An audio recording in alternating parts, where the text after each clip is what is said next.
My fellow sheep, election season is upon us. Are you one of the 12% of Americans who still approves of our government? Then we need your help to force the other 88% into compliance. Our democracy depends on it. We're an organization called Citizens Against Too Much Unfettered Freedom, or CATMUF. CATMUF is a bipartisan flock of sheep whose goal is expanding government until nothing else remains. Because the government is here to help you. How can you help CATMUF help you? By only voting for candidates dedicated to expanding government. It's easy. You don't need to study the issues. No matter what a politician says when running for office, they're all dedicated to expanding government. And make sure you tell all your friends and family to vote for more government. Here at CATMUF, we don't care if you vote Democrat or Republican, as long as you vote for candidates committed to growing our federal family. CATMUF, because folks just aren't smart enough to handle real freedom.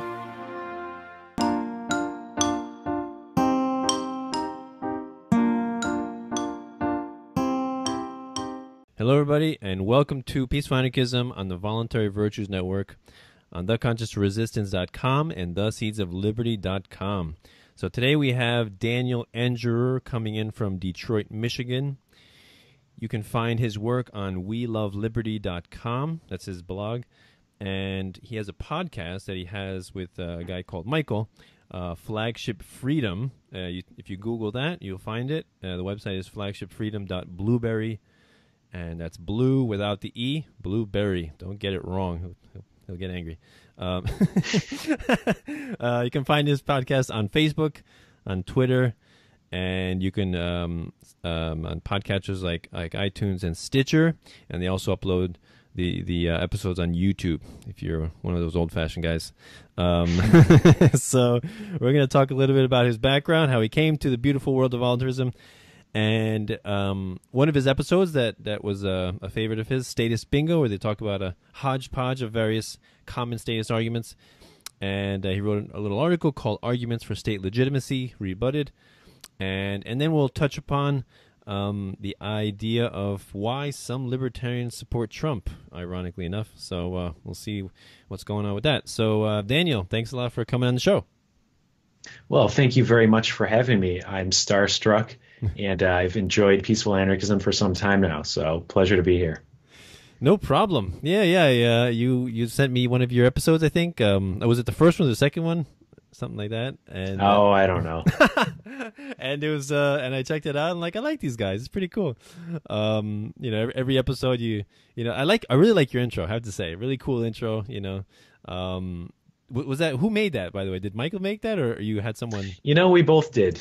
We wanted to keep a cool futuristic theme. Oh, it was something different. So something like shooting off into space to go battle statist aliens or something like that.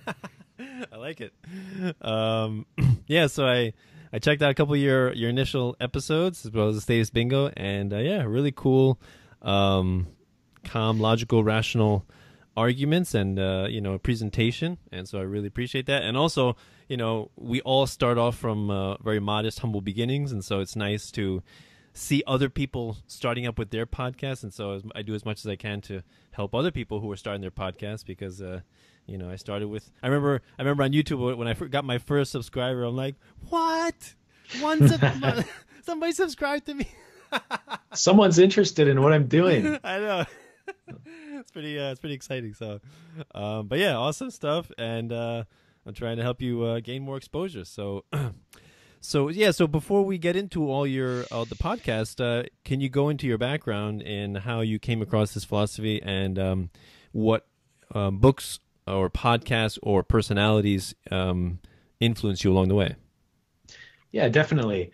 So it all started in college, and I was sort of racked with this, I don't know, you could call it liberal guilt. I always felt this undeserving, that why was I living in comfort and prosperity, and why were there other people in the world who were dirt poor?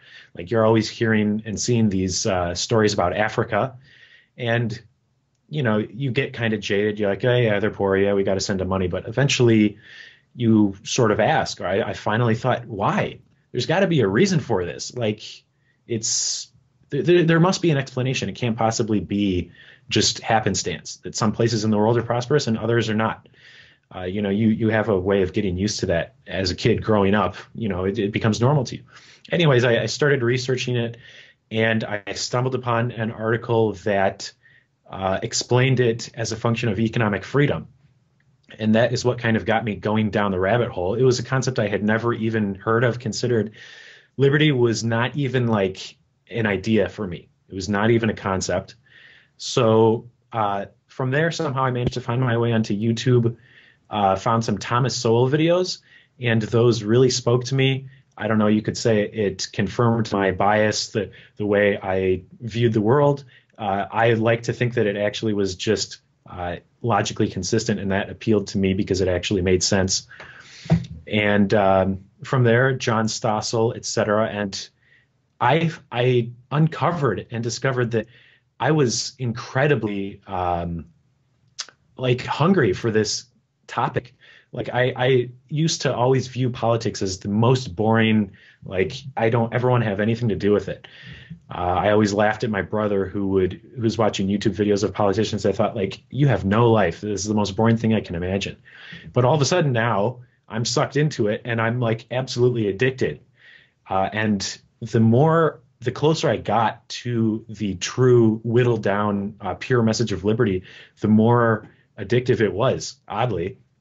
So let's see, to finally get to the bitter truth of voluntarism, I was going to a Students for Liberty conference. I was invited by my anarchist friend, and we were all taking a bus down there to D.C., and there were a few kids in the back talking about no government. And immediately I was like, okay, guys, I realize limited government, capitalism, free markets, but that's nuts. That's crazy. And I made all the exact same arguments. Like, I actually remember I said, well, what about the hermit who's going to set up landmines in his front yard and the little girl's going to wander on there and get blown up? All the same ridiculous arguments now that we laugh at, I was making. But they planted the seed in my head, and it was very uncomfortable. And it took me over a year of just walking and thinking. I had a lot of time walking to class in college to do some soul searching and think about it. And just one after another, the arguments fell. And finally, one day, it all sort of, I don't want to say it clicked. It was a very gradual process. But eventually, you can no longer hold up the house of cards. So that's how I got there. Wow, awesome. Yeah, that's interesting when you talk about viewing other countries or cultures that are wanting, and living in privation as compared to the way we live. And yeah, you begin to take it as that's just reality, right? But then when you learn about this whole other side called economics and capitalism, and why are certain countries excelling so much? You look at this thing. It's the it's like the economic indicator.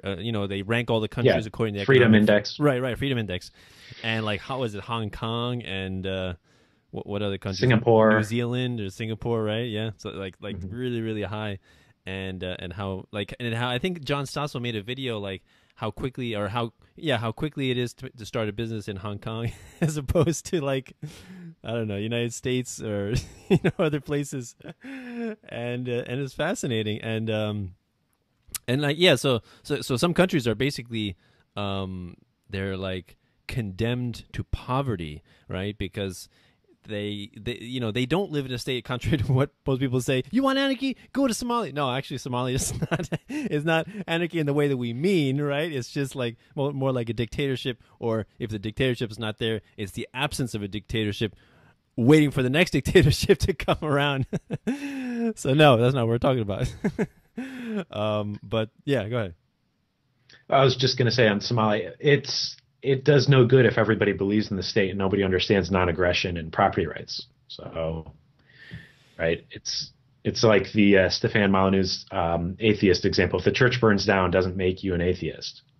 Exactly. That's the argument that I love to make, is that if a revolution happens, no, that doesn't produce a society of voluntarists. No, just because they assassinated the king, no, that's not going to make everyone automatically understanding property rights and non-aggression and self-ownership. In the same way that, you know, in like 15th century Europe, if you like murdered all the priests and the cardinals and the dukes and the pope, you know, you're not going to produce a society of people that understand fundamentally atheism either. You know, it's just a lack of leaders. That's it. A lack of rulers, I'll say.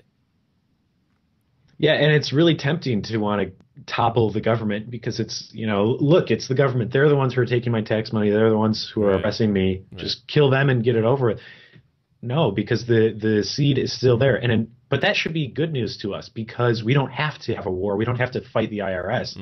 All we have to do is go in there like a surgeon and take out that little contradiction and the whole thing comes crashing down. So it's good.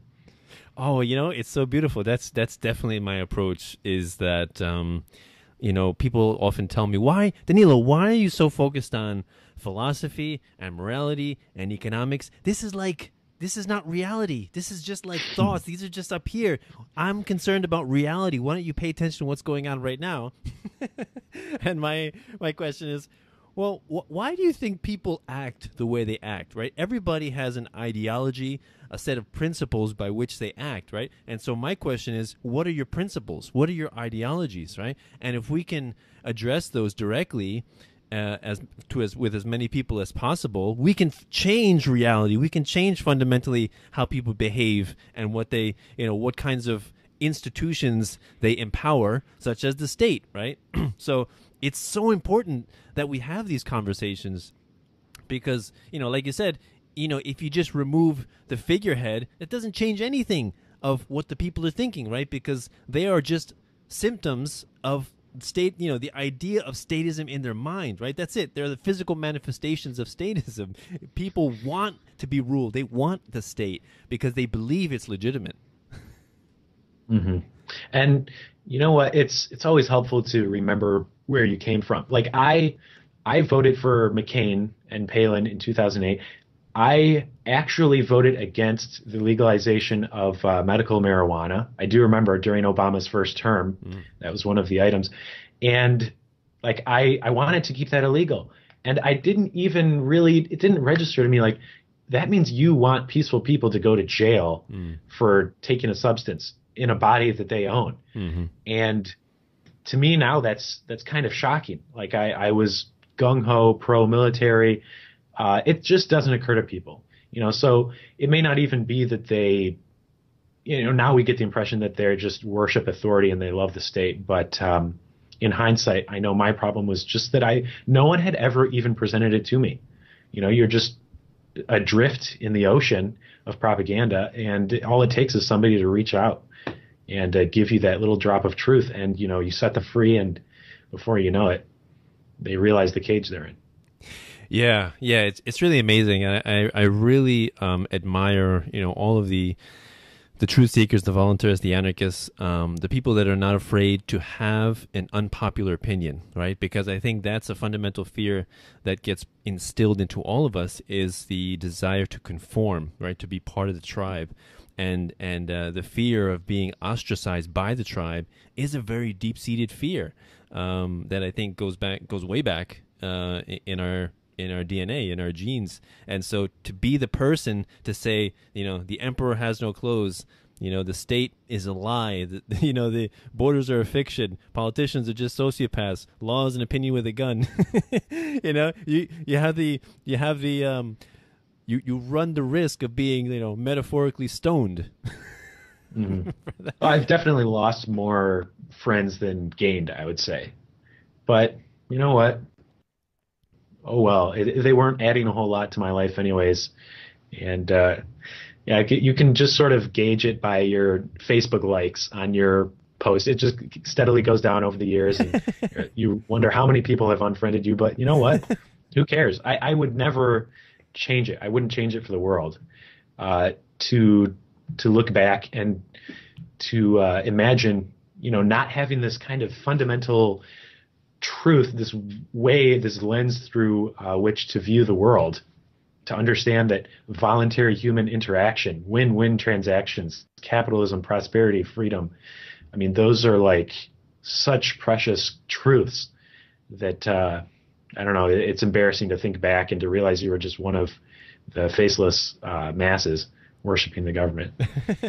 Well, we all start somewhere, right? Right. So yeah, please get into the episode, the Statist Bingo, and what that was about. So this particular episode, we try to address all of the frequently asked questions. And if you are an anarchist, you may be familiar with a funny meme picture called Statist Bingo.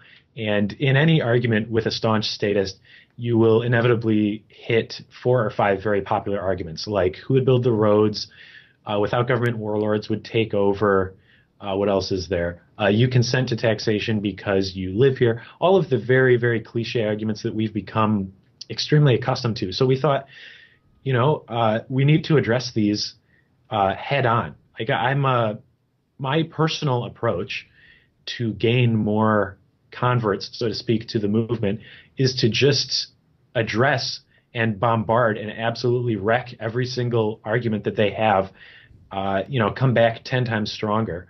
So basically leave them no ground to stand on.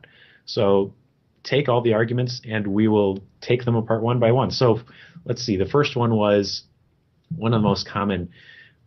Doesn't anarchy just depend on everybody being like perfect? Like right. Nobody's going to obey the non-aggression principle. Like it sounds really nice, of course, but who's going to follow that? I didn't sign the NAP. Right.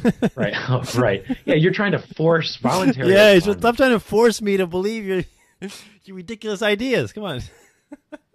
Yeah, never mind that you can't force somebody into a voluntary situation. Exactly. But anyways, so there was that argument. Another one was you consent to it, to government and democracy by living here. So, you just got to take these apart one by one, and eventually people are confronted with their own irrationality. Like you have to take away each and every one of their excuses, right? Until they finally cannot deny, or they can no longer ignore the fact that they are simply clinging to emotion. And one thing that people will do, and I did this myself for years, is when they have a message that they want to believe in, they will take the most unlikely shred of evidence and say, oh, yep, okay, I don't have to question my worldview because they didn't answer this one little question and I can throw the entire thing out, right? Like people are biased. People want to believe what they want to believe. Right. And you just have to take that away from them, as uncomfortable as it is. Yeah. So 2 things about what you said. The first thing is when I talk to people and they present these arguments, I try to come down to basics, right? So I establish basic definitions, like whatever word they use, capitalism, what is free markets, what is the state, what is a law, basic stuff like that. What is socialism? Very, very important to define that one. Because I think so much of people not understanding what you say is derived by a confusion of terms, so basic terms, right? And so you're both just talking past each other. And so once you basically define or what's taxation too, once you have a basic definition of terms, a lot can be just cleared up just with that, And what was the other one you were talking about? I forgot. You were talking about. What were you talking about? Well, addressing each and every one of their arguments, there was the implied consent to social contract by living here. Right. There was. Let's see, the first point. I don't even remember what I said. Okay. Right. It was that we depend on everybody's goodwill. In a system of voluntarism. Yeah. They confuse it with voluntarism. They think it's right, I've heard like, that too. Volunteering at a soup kitchen. I've heard that too, yeah. Right. Yeah, it's very strange, when they say, right, what you said about if you can't explain this one thing, then that invalidates everything else that you say. Yes. It's just so amazing to me, because I've never met one voluntarist or anarchist that claims to know the future, right? Is a fortune teller, is an oracle, none of that. To me, I distill our philosophy down to basic principles, which is we advocate for voluntary interactions between consenting and peaceful individuals. That's it. And we condemn the initiation of force as it is distinguished from the self-defense, right? Very important distinction. People commonly misconstrue those two things as well. That's it. Basic definition, right? I'm not saying that I know the future. I'm not saying I know who's going to feed the poor, how we're going to help the sick or the elderly, or how we're going to educate kids. No, I'm not saying any of that. It's like I advocate that nobody be raped. Okay, so what are you going to do if there's a back alley and a guy and a woman and there's no police? I don't know. I'm not there, Well, that's a hypothetical, ridiculous rabbit hole. I'm just saying a principle that this is what I support, in the same way that an abolitionist in the 19th century said, they said, all we're saying is slavery is wrong. You can't own another human being. I'm not saying I know the future, how the cotton will be picked. I'm not saying I know, or they're not saying they knew that the huge machines would be built so that that would catapult the harvesting of crops. No, they're not saying any of that. So it's completely irrelevant. And on that topic, it doesn't even require huge, sophisticated farm equipment. All it requires is paying people to pick the cotton, right? It's as simple as that. And I remember Stefan Molyneux went on the Joe Rogan show, and he was asking, well, what about national defense or nuclear bombs and things like that? Or how are we going to have defense? And it was killing me to watch this, because Steph went on this big, complicated sidebar, like, well, you see, there's technology that can sense people's fingerprints and their DNA, and there's missiles that will, only go towards the person you want to kill. And it's like, no, you don't have to write a science fiction novel. You just say it's a service that people want and are willing to pay for, period. We don't need tractors. We don't need anything to get rid of slavery. And on that note, I'm not too well versed in the history back then, but were there people really arguing, or I suppose what percentage of people were actually making legitimate, honest arguments like, well, how are we going to have a farm economy without slaves, et cetera? Like, to us, that's shocking. That's like shockingly immoral, right, and it's bald-faced excuses. But, when you take a step back, statism is kind of the same way. The analogy is the exact same. Yeah. I mean, the whole idea of if 0% taxation is complete freedom, 100% taxation is complete slavery, at what percentage is it not slavery, right? And I would argue at no percent, right? Because if you're coerced into giving a portion of your income, doesn't matter how much it is by force. And my question always is, it's like when somebody says there should be a law, there should be a law for this, and of course, they have it out of the kindness of their hearts, they want to be benevolent and help people, but in the end, all you're doing is pointing more guns at people. And my question is, well, what if they don't follow the law? What are you going to do? It doesn't matter what it is. There should be a law. Everybody eats their vegetables. 2 servings of vegetables a day. Okay, but what if somebody doesn't want it? What are you going to do? You're going to beat them up? You're going to tase them? You're going to drag them off to jail? Is that justified? So I think when people, that's one of our main jobs, I think, is to expose the gun in the room, right? Just peel back the curtain of respectability that the state has, right? Strip all of these political euphemisms, right? Taxation. It's not taxation. It's just theft. It's not the war on terror. It's just mass murder. It's not getting pulled over by a cop. It's a death threat. We just have to peel back these pleasant sounding words and just state it as it is.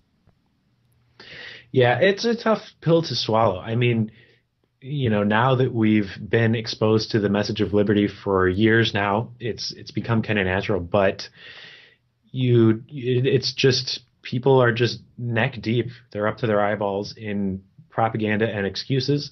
And, we can see because we were there. I'm sure you made some of those same arguments. So I guess it goes a long way to be empathetic, as frustrating as it can be. And I get incredibly irritated with people. If I had, like myself, somebody to walk through these arguments with me previously, like what a luxury that would have been, right? Mm-hmm. But, that's our job. That's what we're here to do, is to just help people see over the horizon. We've been fortunate enough to have people point out our own irrationalities. And, one thing that is helpful for me is it's easy to put people in boxes and say, like, you're evil and you're bad because you think this and you support that. But, like, what if you were born, or what if you were the terrorist? Like, I think we're all capable of doing evil things and having bad arguments in our heads. So it helps to realize that all of these capacities for evil are within me. And it's really just about unlocking the puzzle and finding out, what makes the human mind tick. And we've just got to go in there and tweak a couple things and, let the gears start turning again. Because right now there's some dysfunction, but it's not that much of an overhaul to go in there and get their logic machines working again. And, then they're off to the races. Yeah, and I completely agree. There's a guy on Facebook, Sterlin Luxan. I don't know if you follow him, from the Psychologic Anarchist. He's an awesome anarchist, and he promotes what he calls relational anarchism, or soft anarchism, or compassionate anarchism. And his focus is primarily on communication. He's like, I don't talk about logic. I don't talk about economics or free markets, although I support that stuff, and also capitalism. He's like, I support all that stuff, but, you can go to 100 other podcasts to listen to that. But what I talk about is, how do you communicate? Because he comes at it from a psychological perspective. And so he's like, how do we bridge this gap? Because most of the time, these beliefs are not there because they examined every other belief system in the world. No, most people believe in the state because they were brought up to believe in the state. That's just what you get when you go to government school. So they didn't arrive at it through a process of logic and deduction, right? And so how difficult must be the task to correct it when applying just logic and deduction, right? So it's so important when we talk to people. This is kind of what I do, is I try to find a common ground. So I'm not just like fighting them, like, you're wrong, this is why you're wrong. No, because then they're going to be put on the defensive, and they're going to get angry pretty much and put up their barriers, and then you're not going to get anything in. They're just going to hold their ground.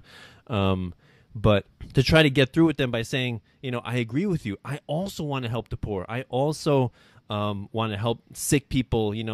I also want to help addicted people if they have problems, but this is not the right way. We're making it worse, right?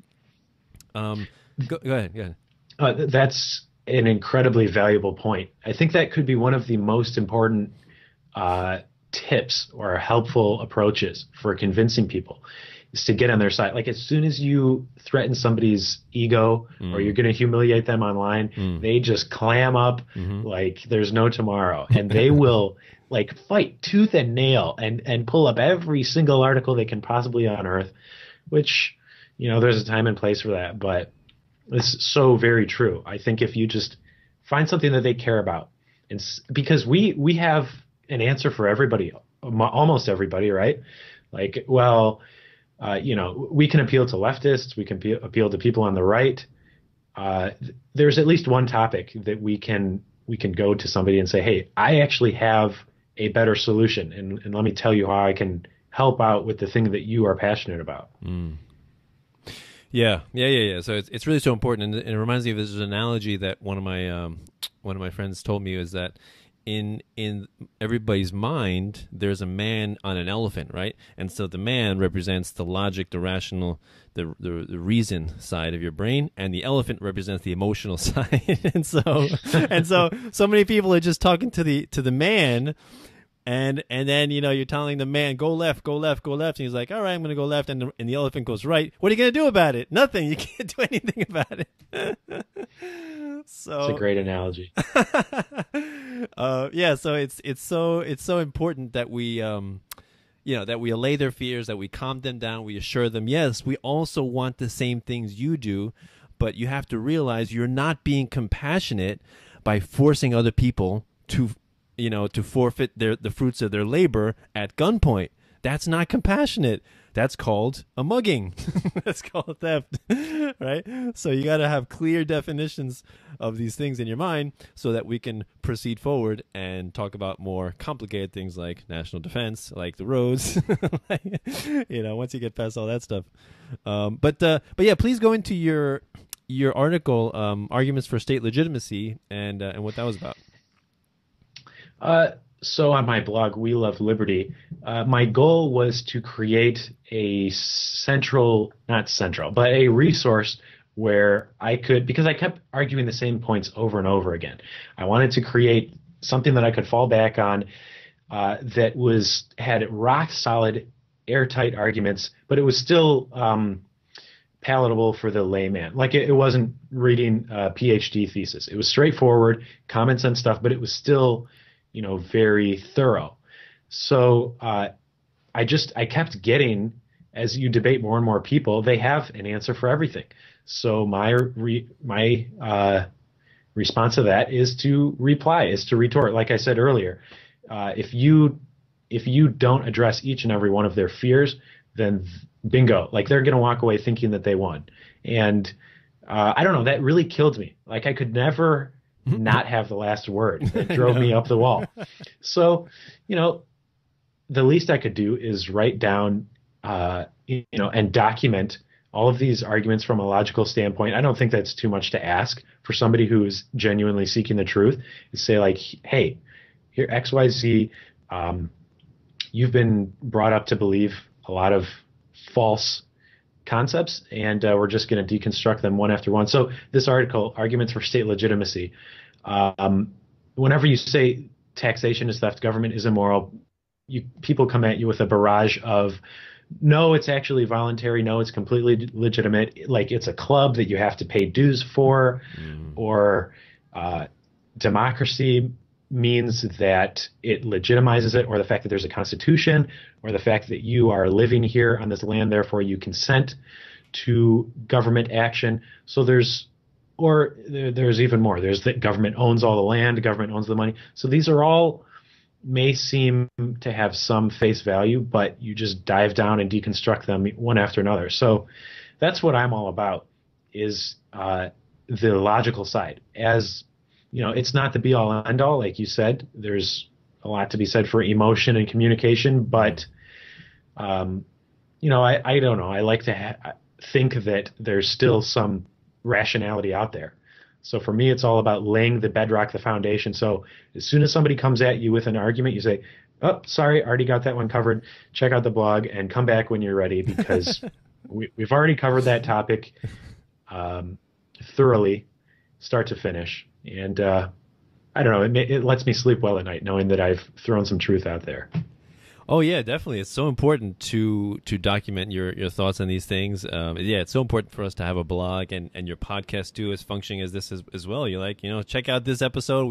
We covered this topic in detail, and I think it lends a lot of credibility that you're not just speaking, you know, momentarily about this stuff. You're like, I really put some thought into it. I actually wrote it down, or I did a podcast episode. I'm really serious about this. And I think I'm very similar in your method, you know, focusing on logic and reason and principles and definitions and, you know, things like that, and very calmly talking to people, you know, making sure they don't get emotional, they don't get angry, they don't erect those barriers.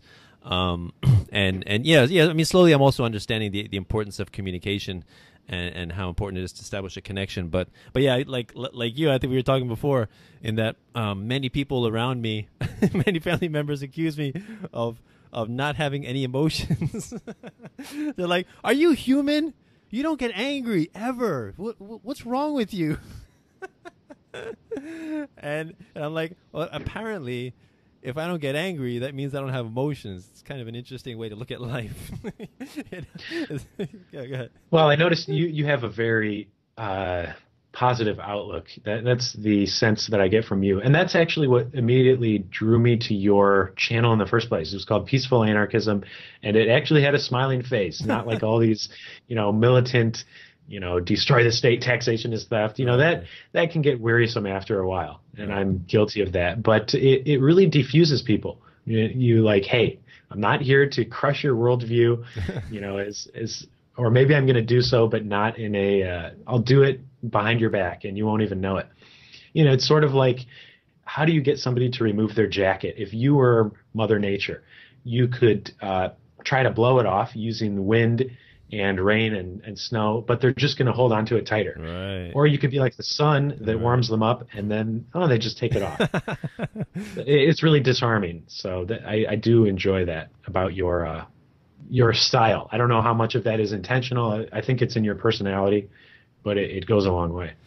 Yeah, well, thank you. I definitely inject a lot of comedy and lightheartedness. I have a background in stand-up comedy. I did it for a year. It was a lot of fun. I definitely recommend it. I highly recommend you do it. It's a very self-discovering experience. The idea of self-deprecation, laughing at ourselves. If you can't laugh at yourself, you're just going to get mad when everyone else does. So you should be the first one, poke fun at yourself, right? Because we're all fallible. We're all human beings. We're all imperfect. We're all just trying to figure out this thing called life. So that was a wonderful experience. And I think I bring that comedy because, I just used comedy. Like whenever I meet somebody new, like, there's always a little bit of tension when you meet a new person. And so my goal when I meet somebody new is to make them laugh as soon as possible. That's my goal.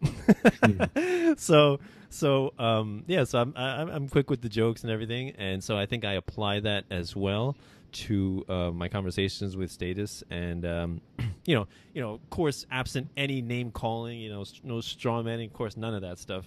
You just talk to them as a human being and you relate to them as much as possible and crack as many jokes and get them laughing again. Because once they laugh, then the guard goes down. They trust you. They're more willing to listen to what you have to say because they're like, oh, this person's nice, made me laugh. So yeah, that's definitely my approach. So the specific arguments, I guess we probably touched on them, right? That you talked about in that article. Yeah. There was, let's see, I could actually bring it up right now, but there's the arguments that I address are land ownership. So it boils down to the idea of your house, your rules.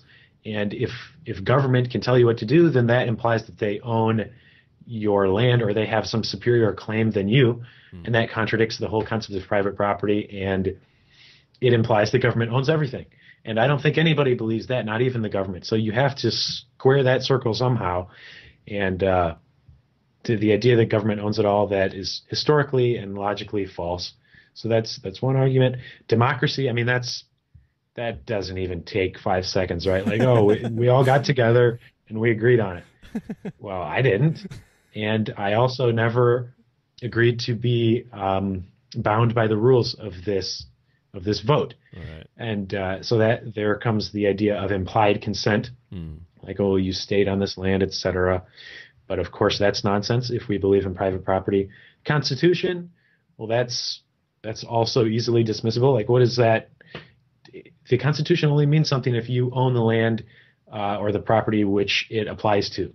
You can write all you want; doesn't make a lick of difference. So those were the main points, the big ones. There's more, but that's the gist of it. Yeah. So, public land. That's an interesting one. I just finished listening to an episode on the History on Fire podcast. I don't know if you listened to that one. Daniele Bolelli. Oh, definitely. I interviewed the guy. Awesome guy. He's not an anarchist, but awesome historian. Truly Renaissance guy. He's into Taoism. He's into martial arts. He's big into history. He's got this History on Fire podcast. And so he has this one series on Theodore Roosevelt. and so Roosevelt was the big environmental guy who wanted to protect all the land because he was a hunter, right? So he made huge swaths of land, federal land. Right, he was basically what do you call it? A dictator. The guy did so many executive orders. He just didn't care about Congress. He just did stuff that was blatantly, I don't care what anyone thinks. This is what I want to do, and so it's kind of funny. But yeah, so it reminds me of the quote by I think it's Gustave de Molinari, that there's only private property. And or public property is an oxymoron. That there's only private property. If it's not private, it's stolen, right? And so and so there's no real rational basis for saying this is publicly owned. We all own it. All right, so can I walk on it? No, we all own it. So who decides what to do with it? Well, they do. Wait, I thought you just said we all own it. No, but they get to decide. It's kind of funny. So yeah, it completely self detonates. Go ahead. The one, there is a little bit of a leftist argument that I'm sort of sympathetic to. It's the idea that what if all the land gets taken up and therefore it's a land monopoly and it's sort of like a de facto state. I have nowhere to go. I have to obey the person whose land I'm on, and there's no opportunity for newcomers. I mean, that would still be way better than a government, right? Because you don't have overarching authority. And you also have the ability to acquire land, where you can be, I don't want to say king, but you get the idea. You can be your own sovereign, which is impossible with a state. But at the same time, I don't think that's ever going to happen personally. The amount of land in the world, not even counting oceans, distributed amongst people. Right now, it's 33 acres per person if you divide it evenly. But that doesn't even consider the concept of cities, where you've just got millions of people basically living on top of each other, which leaves even more open land. Do you have any opinions or thoughts on that concept of the idea that if there's not enough land to go around, then, some people say property is theft or land ownership is theft. I don't believe that. Right.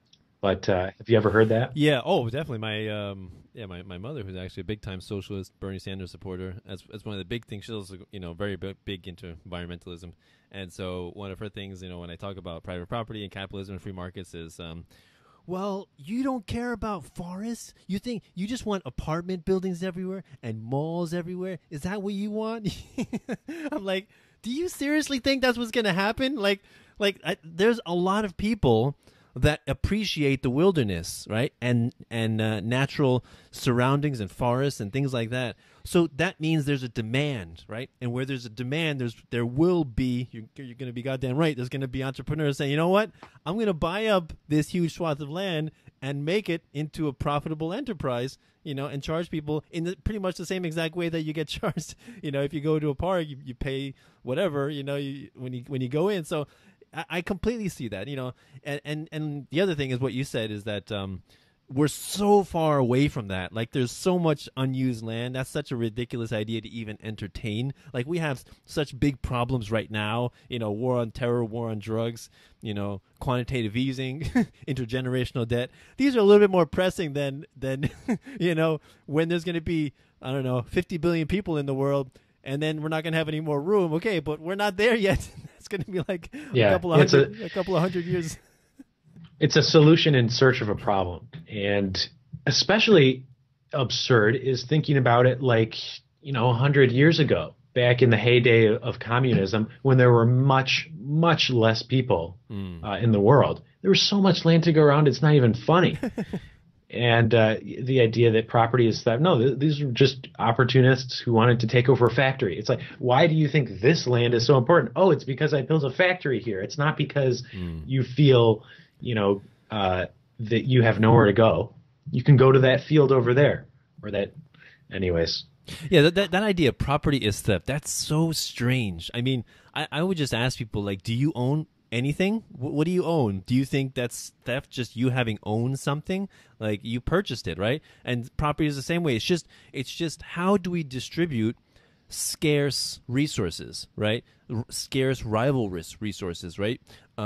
And homesteading, first user, applies more to large areas of land, but economics in general is how do you distribute? There's infinite desires and scarce resources. So how do you distribute this if everybody wants an iPhone? All right.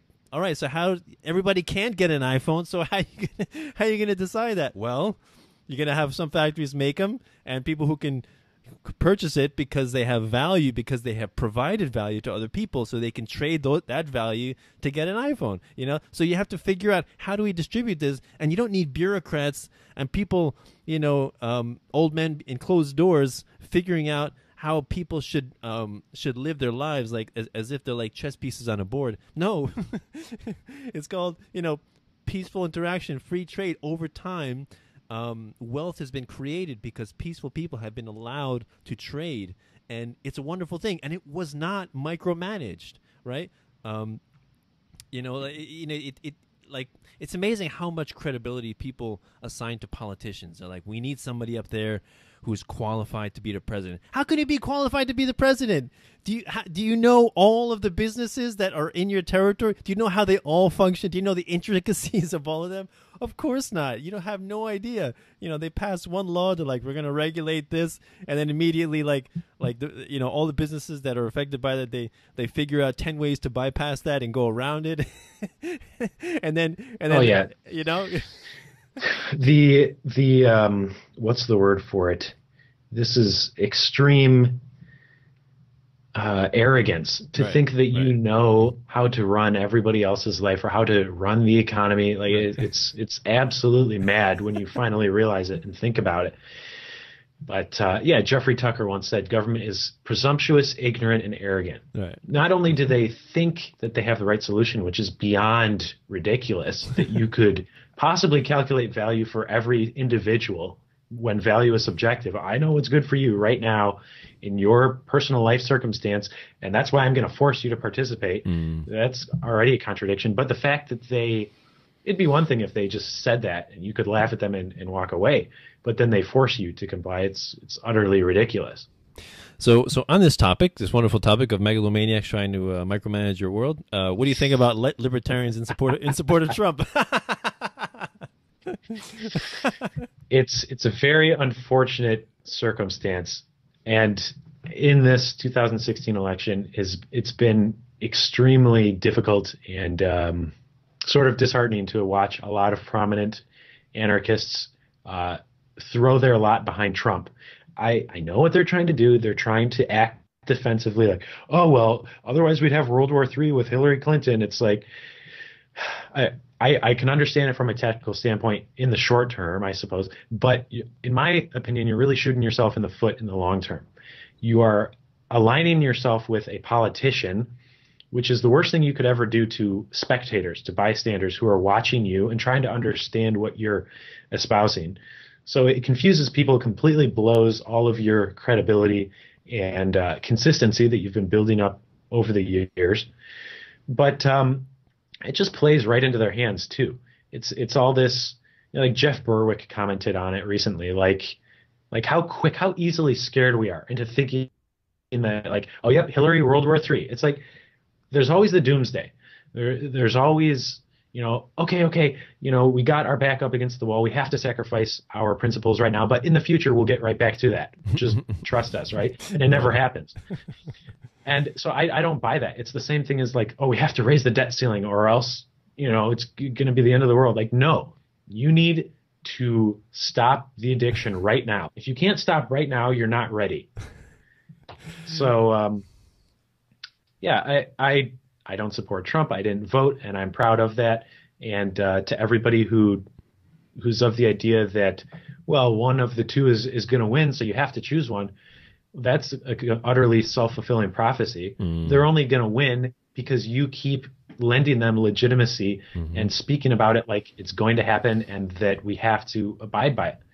No, they only have the power that you give them, and you are entrenching us further in the concept of the state when you vote and when you obsess over politics. And it just, like, it's cringeworthy to imagine what their leftist friends are thinking. Like, they are done for in terms of appealing to the left. If you supported Trump, in my opinion, your credibility is completely gone to those people. Yeah. I've had people comment on my channel, my page, saying, what do you think about Trump? And I have no specific opinion about any of his policies. I don't take anything he says seriously. I don't take anything any politician says seriously, because my one question that I ask anybody who asks me about this is, do politicians lie? That's it. That's it. And if it's yes, then how can you ever trust anything of what they say, regardless of how good it sounds? I mean, it's just amazing how people just take what he says on face value, and like what do you think? Like why do you think he's ever going to keep his word? He has no real reason to keep his word. I mean, that's the thing about being president. You're the man. You're the mass murderer in chief. Who cares what anyone else thinks after that? Sure, I guess you're going to be impeached, but not after you have destroyed the lives of millions of people. Maybe, but yeah, it's really sad how people have degenerated into support for him. And I just talk about basic things. I talk about philosophy, morality, economics, principles. That's it. I don't talk about, I stay away from current events. I stay away from politicians, because those things change night and day, every day. They're fickle. No, it's not important to me. What's important is, when I'm talking to the individual, I say, how do you live your life? What are your morals? What principles do you stand by? What principles do you defend? What would you protect, life and limb? What would you lay down your life for? That's what's important to me, not what some power-hungry psychopath is trying to say to get power, the reins of power, so that he can, carry out his whim. No, that's not important to me. That's not going to affect my life. And I tell that to anybody who asks me about any politician. It doesn't affect me. All I can have control over is my own thoughts and my own actions. And that's kind of the message that I tell people, is that's what you can control. Focus on that. Improve yourself. Improve your life. Gain new skills. Raise your children peacefully, morally, and compassionately. That's how you improve the world, not by electing some other power-hungry sociopath to carry out his whim, because that's exactly how genocide happens, how mass murder and democide happens, is by doing that, by placing your faith in these psychopaths. So. Yeah, it is a refreshing message to hear, for sure. That's kind of how people get into the movement. I think you can kind of lure them in with politics, but after a while, you eventually convince them, or they see, once they become awoken enough, it becomes apparent. All these politicians talking, I used to be so enthralled in the debates, and it was just like, watching some kind of hypnotizing sports game. And now it's like causes me physical discomfort to watch these people, because it's just thickly layered fallacies and lies. Like there's just so much there. Like when Hillary Clinton talks, or when Donald Trump is like, the moment they open their mouth, they're like, there's so many bad assumptions and half-truths and quarter-truths in there that it's just painful to watch. But, that's a silver lining of this last election, is that at least people saw that they were really getting screwed. They whittled it down to Donald Trump and Hillary Clinton. So I think we did make a lot of gains by taking advantage, by exploiting that desperation and the ridiculous nature of that election. So I think there was some good that came out of it from a philosophical perspective. Yeah, I would also say another good I would say that came out of Trump winning was that so many liberals were destroyed. There's so much, like so many memes you see, like of a mug, this is for liberal tears. It was just so funny. They were just making fun of so much. And even around me, I'm surrounded by liberals and Democrats and Bernie supporters, and I saw people, were uncontrollably weeping. I couldn't believe it. No way. Uncontrollably weeping. And I'm like, I can't believe it. Like, that is the very definition of Stockholm Syndrome. You have fallen in love with your oppressor. with the person that is promised, I will tax you more. Oh my God, I love you. I will tax you 90%. Oh my God, I love you so much. Please keep. Well, you know what? I don't like to be mean, but those people, the totalitarians, which, that's the left, basically. At least the right, they kind of get like limited government. The left, they would have just as easily turned around and locked your ass up in a cage for tax evasion or for any number, disobeying any one of their million edicts. So they really got a tiny taste of their own medicine. It's like, you want to force your will on other people? Well, you deserve it tenfold, and you're going to get that to some degree. So, that was a little bit of sweet revenge, or living vicariously through the Republicans. But, at the same time, you sort of feel bad for them. And it's an opportunity to appeal to them and say, yeah, this Trump guy, what a disaster. And, empathize and open up from that end. I'll tell you an interesting story. My mother, she was asking me, what do you think about Trump? I'm like, I'm like, what do you? She's like, wouldn't it have been nice if Hillary Clinton was elected? I'm like, why? What difference does it make? I said, I don't care if the mass murderer has a penis or a vagina. I just care there's a mass murderer. That's all I care. It's like there's a meme. It's like the mass murderer. There's a mass murderer loose. Do you care? Do you care if he's a Christian or a Jew? No. You just care there's a mass murder. And she's like, well, it would have been nice because, the glass ceiling and women can't go up. I'm like, oh, my God. Oh, brother. I'm sorry. Yeah, parents can be tough. I've had my own struggles, and it's challenging and a little disappointing at times. But, I'm not one of those guys who believes in defooing. Back when Stefan Molyneux was Mr. Hardcore Libertarian, before he completely sold out, in my opinion, he advocated that if your family doesn't subscribe to anarchy, that you should excommunicate yourself from them. And I have to say I'm glad that I didn't go that route, because, you got to be patient with people. And anyways. Yeah, I mean, it's everybody's situation is different, and maybe some families are more pushy than other families and more intolerant, and that's not the case with me either. So, I mean, if the topic of politics and government does come up, I usually don't even talk, because I don't even want to talk, because I'm like, I am so immersed in this stuff. I can just go on for a long time just talking. So I'm like, I'm just going to let them talk. You guys talk. I'll just be over here playing chess, reading a book. You guys go ahead. Okay? Enjoy yourselves. Yeah, and whenever they'll ask your opinion, I've noticed you just... How can you even respond? It always ends up being like a shocking moment for them. Like, so what do you think about this new tax? Like, should it be income based or gasoline? And you're like, well, taxation is theft, and it's so it's good, to drop a truth bomb here and there, and right. People will come to respect your consistency after a while.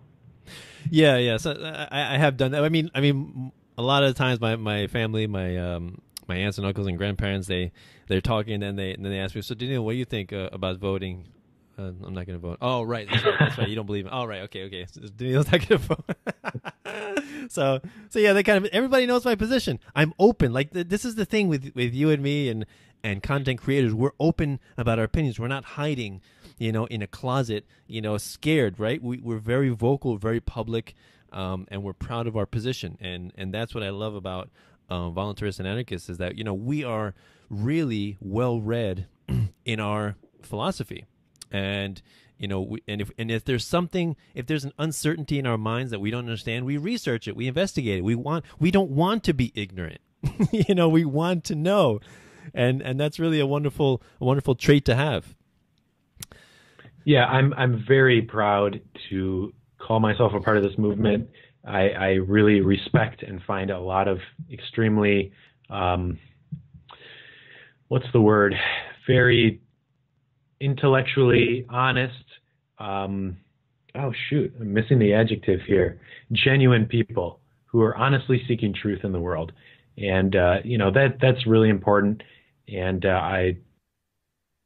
I'm tremendously happy to be surrounded by these types of people, and you're doing really great work, and I appreciate that. And that's going to go on for, your videos are going to be up forever, and your kids are going to look back on this. They're going to respect you, your grandkids. You're going to be like the abolitionists in the days of slavery. And it's hard work now, but I'm very happy to be among the early adopter programs, so to speak, of anarchy. And I'm happy to be in good company, like people like yourself. Oh, I'm very proud to be. Yeah. All you people are really, you give me a lot of hope and optimism for the future. This is why I'm optimistic, right? Is when I talk to people like other voluntarists and anarchists, So yeah. But I don't want to take up any more of your time. So before we go, one thing I like to ask my guests before I let you go is, what is your favorite quote of all time? All right, this is maybe a little bit of a cop-out or a shameless plug, but my favorite phrase is dream higher, and that's actually the slogan of my company. And my wife came up with it, and it's not quite proper English, but I actually really like the way it rings, and it's self-explanatory, the idea that you should always be pushing the boundaries and expectations, and the future holds amazing things if we're willing to work for them. And there's no, that's a bad way of putting it. I'm all about, building a better future, building a better tomorrow. And that's one of the great things about capitalism and free markets, is that you are sort of the determiner of your destiny as much as you can be. And, I'm all about human ambition and unlocking that as much as possible. So that's my shameless plug, is that my own slogan, dream higher, that would have to be one of my favorite quotes. I like it. I like to tell people that our life is a message to the future. And what kind of message would you like to deliver to your kids and your grandkids, right? When they look back on your life and they ask you, Daddy, or grandfather, when the United States Empire was in its death throes, when it was crippled by debt, and the war on terror was destroying people in the Middle East, and war on drugs was imprisoning hundreds of thousands of people. What were you doing? Were you just paying your taxes and obeying the law, or were you actually speaking up and producing content and helping to educate people, And I tell people, I hope you have a better answer than I was just obeying the law and paying taxes, because that's exactly what most people did in Nazi Germany. The people who did not want to make waves, who did not want to be the nail that stuck out because they're going to be hammered down, right? Those are the people that enabled the regime, right? Yeah, that's beautiful. I love that. And that's one thing I'm looking forward to. Are you going to embarrass yourself? Are your kids going to hate you when they ask you, so now the truth comes out and anarchy is the way forward. So, Daddy, what were you doing back then? Oh, I was actually fighting against that tooth and nail. I was ignoring it. I was humiliating and making fun of the anarchists.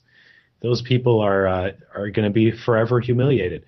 And so I like that. That's a great quote. I was sitting in my safe space with my cookies and my coloring book and my cartoons and my soft pillows. And saying, don't bother me in here. Awesome conversation, Daniel. I really appreciate it. Thanks a lot. So please plug your contact information if somebody wants to reach you to follow your work. All right. Thank you very much, Daniel. Great conversation. You can find me at weloveliberty.com. Also through the podcast. Our email is flagshipfreedompodcast@gmail.com, or you just Google that.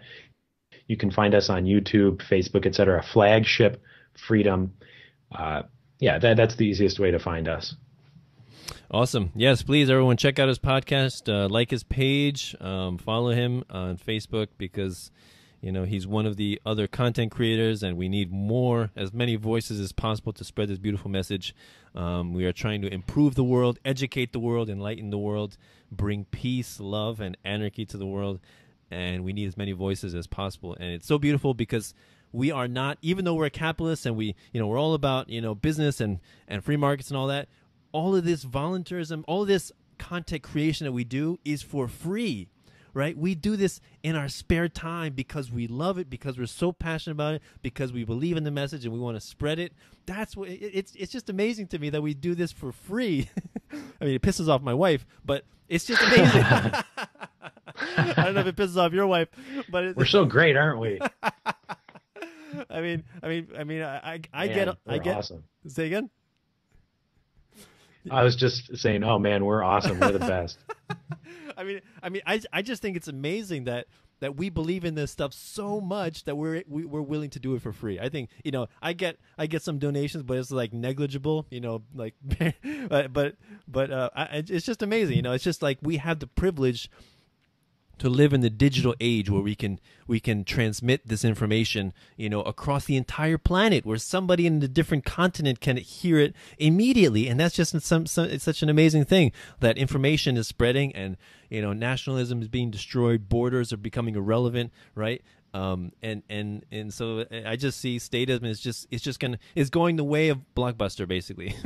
It's going the way of snail mail. It's just going to slowly become obsolete, right? That's how you as Buckminster Fuller says, you don't destroy an existing institution by fighting against it, but by creating a new system to render the existing system obsolete, right? And I seriously think that the internet, the digital age, is doing the very thing with statism. So thank you very much for all you guys, what you do. Really appreciate it. Really wonderful conversation. So if anybody wants to help me out, you can do so through my website. You can pay me through Bitcoin, PayPal, or Patreon. The links are below. That's patreon.com/peacefulanarchism to help me out. $1 a show is all I ask. If you want to donate more, feel free by all means. But we do this for free because we love it, but it's not free, right? There's opportunity cost to everything we do. And we could always be doing something else, but we choose to do this because we love it so much. So if you feel that you have gained value from this content, please exchange value for value. That's a capitalist way. We all respond to incentives, right? we're all human beings in that way. So yeah, wonderful conversation. So this is Peaceful Anarchism on the Voluntary Virtues Network, and theconsciousresistance.com, and the seedsofliberty.com. Wishing everyone have a wonderful day. Take care. Bye. Thanks so much. Talk to you later. Thank you for listening. If you enjoyed this content and would like to see more of it, please feel free to donate and help me interview other fascinating people. You can do so through Patreon. That's patreon.com/peacefulanarchism to help me out. $1 a show is all I ask. If you feel so inclined to donate more, please feel free. It will only assist me in spreading the message of freedom and voluntarism that much farther and that much more efficiently. You can also donate to my Bitcoin. My Bitcoin address is in the description to my videos, as well as on my website, peacefulanarchism.com. And while you're on my site, there's a donate button to donate through PayPal. If you prefer to donate through PayPal, you can do so with that. But Patreon is a little bit easier for content creators, as you can set up a recurring donation if you so desire. Also, while you're on my website, peacefulanarchism.com, please feel free to sign up, enter your email address, sign up for my newsletter, and you'll receive updates every time I post something, a video or an interview. I do not send out any spam. Or you can also follow me on Facebook under facebook.com/peacefulanarchism or facebook.com/Danilo Cuellar 3, I believe, Danilo Cuellar 3. So either one of those methods, if you are able to donate, I would be most appreciative. Thank you very much for listening. I hope you have a magnificent day. Cell 411 is a free app for Android and iOS that replaces government-controlled 911. Cell 411 allows you to preset a group of friends or private organizations to show up in any emergency. Cell 411 is a nightmare for the state because it proves their so-called services aren't needed. Cell 411 has had thousands of installs, and of course it's covered by the BIPCOT no government license. Cell 411 because your friends won't shoot you when you're in trouble. Without the government, who would build the emergency services? You and Cell 411. Get it today at getcell411.com. That's getcell411.com.